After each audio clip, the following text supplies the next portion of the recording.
The Senate is important. One Nation in Victoria are looking to win the 6th seat via a man called Warren Pickering. Now, these are the sorts of people I think we need in the parliament. Warren Pickering has worked in the construction industry. In his late 20s, he wanted to contribute to his country. He joined the Australian Army as a combat engineer. 7 years of full-time service, multiple foreign operations and engagements, domestic deployments as a trainer instructor of foreign security forces. He then transferred to the Army Reserves, worked in the coal industry in central Queensland. But he vocalised his discontent with the COVID vaccination mandate implemented by the company which employed him, and he was stood down. But he said, "I've always felt an inherent sense of moral obligation as both a parent and citizen of our country to stand in the face of injustice and mismanagement of our children's future." Well, this bloke Warren Pickering is an outstanding Senate candidate on Saturday in Victoria. He said he intends to represent working class Australians who've been too busy working hard to engage in political dialogue. He joins me. Warren, thank you for your time.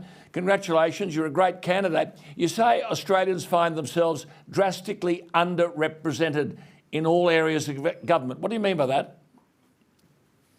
Yeah, fair. Thank you for the opportunity, Alan. I absolutely believe that we're currently under the representation of career politicians whom claim to have the working class or the regular working Australians' best interest at heart, whereas I think the last couple of years it's become abundantly clear that that's just not the case. You're absolutely right about that. Too many people in suits and too many lawyers.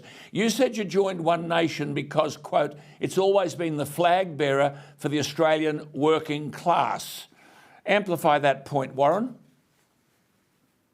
So I'll amplify that by specifically referring to Senator Hanson herself and her views.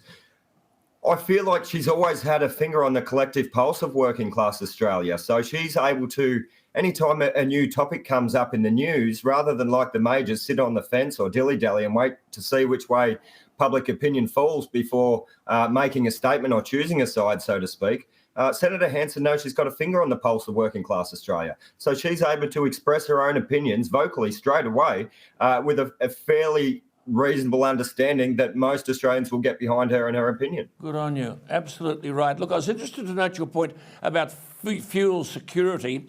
Do we have fuel security? We're meant to have a minimum 90 days. I don't believe we do, no. I'm of a generation, so I was born in 82, so I'm coming up to 40 years now. Some people might consider that a bit young. However, I think it's to our testament. I believe in the 80s, when we used to see a lot of refining still occurring in and around Melbourne, as I was a kid driving over the Westgate Bridge and things like that, we need to go back to that. I believe that's the only way to realistically have that fuel security.